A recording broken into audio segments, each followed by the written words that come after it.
नमस्कार मित्रांनो, स्वागत आहे तुमचं आसान भाषा में या यूट्यूब चॅनेलवरती. तर आज आपण व्होल्टेज डिव्हिजन रूल हा पाहणार आहे. व्होल्टेज डिव्हिजन आणि करंट डिव्हिजन रूल. तर या पूर्वीच्या लेक्चरमध्ये आपण काय पाहिलं होतं की त्यामध्ये आपण करंट सोर्सेस, व्होल्टेज सोर्सेस आणि ते practical ideal voltage source, practical ideal current source हे पाहिले होते आणि दोन एक्झाम्पल्स आपण बघितले होते की ज्यामध्ये आपण केव्हीएल आणि केसीएलचा यूज केलेला होता आणि व्होल्टेज आणि करंट फाइंड आउट केला होता. ठीक आहे. आणि आता आपण व्होल्टेज डिव्हिजन आणि करंट डिव्हिजन रूल पाहणार आहे. तर व्होल्टेज डिव्हिजन रूल पहिल्यांदा हे समजून घ्या की व्होल्टेज डिव्हिजन कधी होतं बरं? ज्यावेळी दोन रेजिस्टन्सेस सिरीजमध्ये असतात त्यावेळी व्होल्टेज डिव्हिजन होतं. आणि व्होल्टेज डिव्हिजन होतं, पण करंट जो असतो सिरीजमध्ये जाणारा, तर तो करंट हा सेम असतो. करंट हा दोन्ही रेजिस्टन्स मधून जाणारा सेम असतो. आता हे सर्किट आपण अज्युम करूयात. ठीक आहे. तर यामध्ये आपण व्होल्टेज सोर्स एक आपण घेतलेला आहे, एक रेजिस्टन्स घेतलाय R1, एक दुसरा रेजिस्टन्स R2. हे R1 आणि R2 both are connected in series. Okay. So हा जो करंट फ्लो होणार आहे I, हा करंट जो जाणार आहे हा दोघांमध्ये सेम राहणार आहे. R1 मधून पण सेम करंट फ्लो होणार आहे, तोच पुढे जाऊन R2 मधून फ्लो होऊन असं सर्किट क्लोज करणार आहे. ठीक आहे. तर हे आहे बेसिक डायग्राम आपण घेतलेली व्होल्टेज डिव्हिजन रूल समजण्यासाठी. तर यातून आपण करंट आय आपण कसा लिहू शकतो? ओहम्स लॉ काय सांगतो आपला? Ohm's law is V is equal to I R.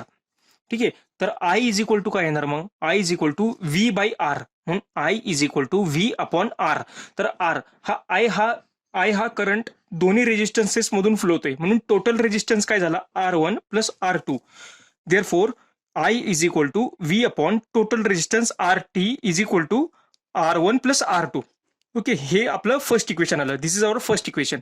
आता आपण काय करणार आहे की R1 च्या अक्रॉस किती व्होल्टेज ड्रॉप होतोय आणि R2 च्या अक्रॉस किती व्होल्टेज ड्रॉप होतोय हे आपल्याला फाइंड आउट करायचंय. तर R1 च्या अक्रॉसचा व्होल्टेज ड्रॉप म्हणजे काय की त्याच्या अक्रॉस किती व्होल्टेज आहे. तर R1 च्या अक्रॉसचं व्होल्टेज काय येणार? V is equal to I into R1. तर R1 मधून फ्लो होणारा करंट काय? I. तर VR1 is equal to I हा त्यातून फ्लो होणारा करंट आणि R1 म्हणजे तो रेजिस्टन्सची व्हॅल्यू. ठीक आहे. आता सिमिलरली VR2 काय येणार आपला? हा VR2. या R2 च्या अक्रॉसचं व्होल्टेज काय येणार? तर या R2 मधून फ्लो होणारा करंट जो I1 आहे आणि R2 या दोघांचं मल्टिप्लिकेशन म्हणजे VR2. देअरफोर आता जर आपण या लूपमध्ये जर KVL जर यूज केला तर कसं येणार बरं? मायनस व्ही, जे मी सांगितलेलं तुम्हाला असं या डायरेक्शनने आपण येतो. पहिल्यांदाचं साईन कुठलं? पहिलं मायनस, म्हणून मायनस व्ही. पुढे गेल्यानंतर प्लस VR1 हे आपलं sign conventional, plus VR2 is equals to 0. ठीक आहे. मग हा मायनस व्ही आहे, हा या साईडला गेल्यानंतर प्लस व्ही झाला, म्हणून हे इक्वेशन आले. Plus V is equal to VR1 plus VR2. मग VR1 ची व्हॅल्यू काय? I into R1 plus I into R2. हे आपलं झालं सेकंड इक्वेशन. ठीक आहे. तर आता VR1 आपण काय लिहिलं? I into R1. मग आय ची व्हॅल्यू तर आपण फाइंड आउट केली आहे. हे आपलं फर्स्ट इक्वेशन आहे. आय ची व्हॅल्यू काय? V upon R1 plus R2. हे सबस्टिट्यूट केलं VR1 मध्ये. Therefore V upon R1 plus R2 into R1. हा R1 एज इट इज इथं लिहिला. आणि VR2 काय येणार आहे आपला? हा आय. या आय ची व्हॅल्यू ही पुट केली, V upon R1 plus R2 into हा R2 age it is R2 लिहिला.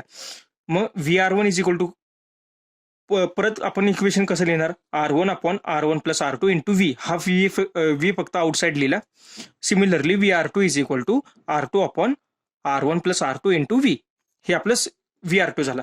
आता हे पूर्ण त्याचं एक्सप्लेनेशन झालं. डेरिव्हेशन आपल्याला डेरिव्हेशन एक्झाम मध्ये कधी विचारत नाहीत. आपल्याला यावरून फायनल रिझल्ट आपल्याला म्हणजे यावरून आपण VR1 आणि VR2 ची व्हॅल्यू फाइंड आउट करू शकतो विदिन लेस टाइम. तर डायग्राम मधून आपण कसं फाइंड आउट करणार? आपल्याला हा VR1 विचारलाय, तर ट्रिक काय याची की VR1 ज्यावेळी विचारतात आपल्याला तेव्हा आपण काय करणार? VR1 म्हणजे R1 च्या अक्रॉसचं व्होल्टेज आहे, बरोबर. म्हणून R1 न्यूमरेटरला लिहायचं डिवायडेड बाय टोटल रेजिस्टन्स काय? R1 plus R2. ठीक आहे. म्हणून R1 divided by R1 plus R2 into total voltage V. आलं काय? R1 upon R1 plus R2 into total voltage V. Similarly VR2 कसं लिहिणार? R2 divided by R1 plus R2 into V. हे आलं second equation. ठीक आहे. तर हा व्होल्टेज डिव्हिजन रूल आहे. व्होल्टेज डिव्हिजन कधी होतं? ज्यावेळी दोन इलेमेंट्स हे सिरीजमध्ये कनेक्टेड असतात. दोन रेजिस्टन्सेस आपण सिरीजमध्ये ज्यावेळी कनेक्ट करतो त्यावेळी व्होल्टेज डिव्हिजन होतं. पण करंट थ्रू बोथ दिस इलेमेंट हा सेम असतो आपला, आय हा सेम राहतो कारण की दोघांमधून तो सेम फ्लो होतो आणि सर्किट कम्प्लीट होतं. तर हे व्होल्टेज डिव्हिजन रूल झालं. आता आपण बघणार आहे करंट डिव्हिजन रूल. तर करंट डिव्हिजन रूल काय सांगतो आपल्याला आता, की ज्यावेळी व्होल्टेज डिव्हिजन रूल कधी, ज्यावेळी दोन इलेमेंट सिरीजमध्ये, सिमिलरली करंट डिव्हिजन रूल कधी होतं, ज्यावेळी दोन इलेमेंट हे पॅरलल कनेक्ट करतो. ठीक आहे, आता हा R1 आणि R2 हे पॅरलल कनेक्ट केलेले आहेत. कसं, ह्यांचा स्टार्टिंग पॉईंट सेमला कनेक्टेड आहे आणि एंडिंग पॉईंट हा पण सेमला कनेक्टेड आहे. त्यामुळे हे दोन इलेमेंट पॅरलल झाले आणि त्याच्या अक्रॉस एक आपण व्होल्टेज सोर्स कनेक्ट केलेला आहे, हा V. ठीक आहे, तर आता तुम्ही बघू शकता Vचा जो निगेटिव्ह टर्मिनल आहे हा आणि हा पॉझिटिव्ह, Vचा निगेटिव्ह टर्मिनल इथे कनेक्ट केलेला आहे आणि Vचा पॉझिटिव्ह टर्मिनल इथे कनेक्ट केलेला आहे. म्हणजेच हा टोटल V या R1 च्या अक्रॉस आहे आणि या R2 च्या पण अक्रॉस आहे, कारण की R2 चा पण पॉईंट इथे कनेक्टेड केलेला आहे, हा दुसरा पॉईंट इथे कनेक्ट केलेला आहे. त्यामुळे हा V हा R1 आणि R2 या दोघांचे अक्रॉस आहे. ठीक आहे, एवढं तर आलं लक्षात. आता आपण यातून जाणारा करंट फाइंड आउट करणार आहे I1. तर हा करंट I1 काय असणार आहे, I1 इज इक्वल टू या R1 च्या अक्रॉसचं व्होल्टेज, या R1 च्या अक्रॉसचं व्होल्टेज काय आहे, या R1 च्या अक्रॉसचं व्होल्टेज आहे V, म्हणून V divided by R1. Similarly I2 is equal to what, V divided by R2. हे दोन इक्वेशन लिहिले आहेत आपण. मग यावरून V इज इक्वल टू काय आलं, V is equal to I1 R1, V is equal to I2 R2. मग ही इक्वेशन आपण फर्स्ट लिहिलं, हे समजलं इक्वेशन. ठीक आहे, आता I1 या हा I1 आपण ऍज इट इज ठेवला, हा R1 इकडे मल्टिप्लाय करतोय, तर या साईडला आल्यानंतर तो काय होणार आहे, डिवाइड करेल. म्हणून I1 is equal to I2 as it is R2 upon R1. हे सेकंड इक्वेशन झालं. त्यानंतर हा टोटल करंट आहे. ठीक आहे, हा V आहे ना, हा टोटल करंट सप्लाय करतोय, त्यातला करंट थोडासा इकडे डिवाइड होतोय आणि थोडा करंट हा I2 इकडे R2 मधून डिवाइड होते. ठीक आहे, मग total current I total is equal to I1 plus I2. इथे KCL लावल्यानंतर हे इक्वेशन तुम्हाला आलं. ठीक आहे, आता I1 ची व्हॅल्यू सेकंड इक्वेशन आहे, हे आपण सबस्टिट्यूट केली यामध्ये. मग काय आलं, I2 into R2 upon R1 plus I2 as it is equal to, आता आपण यातून काय केलं, I2 कॉमन काढला, या दोन्ही ब्रांचमध्ये I2 आहे ना, म्हणून I2 आपण कॉमन काढला, तर काय आलं, R2 अपॉन R1 प्लस यातून कॉमन काढल्यावर 1 राहिलं, प्लस 1. मग IT is equal to I2 हे सिम्प्लिफाय केलं, त्यानंतर R1 plus R2 upon R1.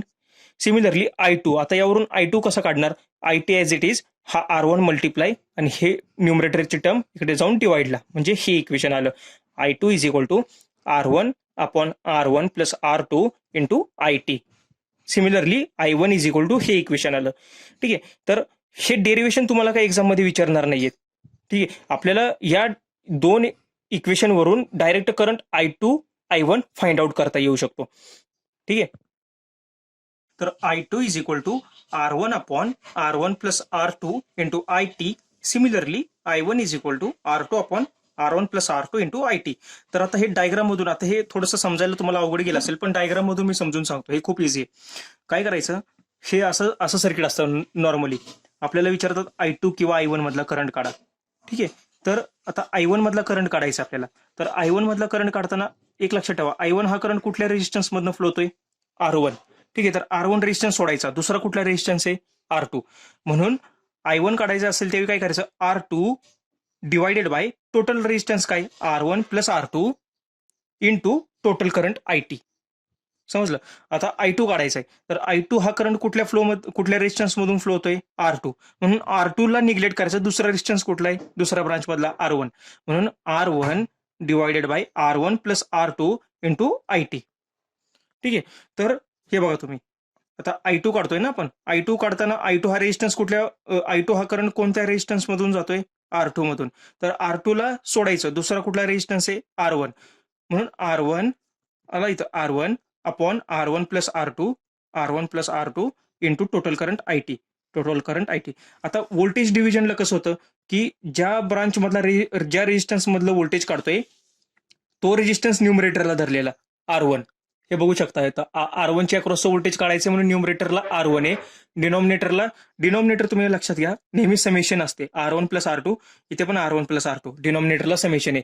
न्यूमरेटरला फक्त व्होल्टेज डिव्हिजनला ज्या रेजिस्टन्स मधलं व्होल्टेज काढतोय तो रेजिस्टन्स न्यूमरेटरला घेतलाय R1. आता R2च्या अक्रॉसचं व्होल्टेज काढतोय तर R2 न्यूमरेटरला घेतलाय. ठीक आहे. आता तुम्ही ह्याच्यात बघा R1 मधून फ्लो होणारा करंट I1 काढतोय, तर आपण काय केलं, I1 काढताना दुसरा रेजिस्टन्स घेतला R2, इथं आपण R1 नाही घेतला, R1 न्यूमरेटरला नाही घेतला, I1 काढताना R2 दुसरा रेजिस्टन्स घेतला. ठीक आहे. तर हा डिफरन्स आहे, हा डिफरन्स दोघांमधला लक्षात घ्या. ठीक आहे. तर हा व्हिडिओ आवडला असेल तर लाईक करा, शेअर करा आणि काही प्रॉब्लेम असतील तर कमेंट सेक्शनमध्ये कमेंट करा. थँक्यू.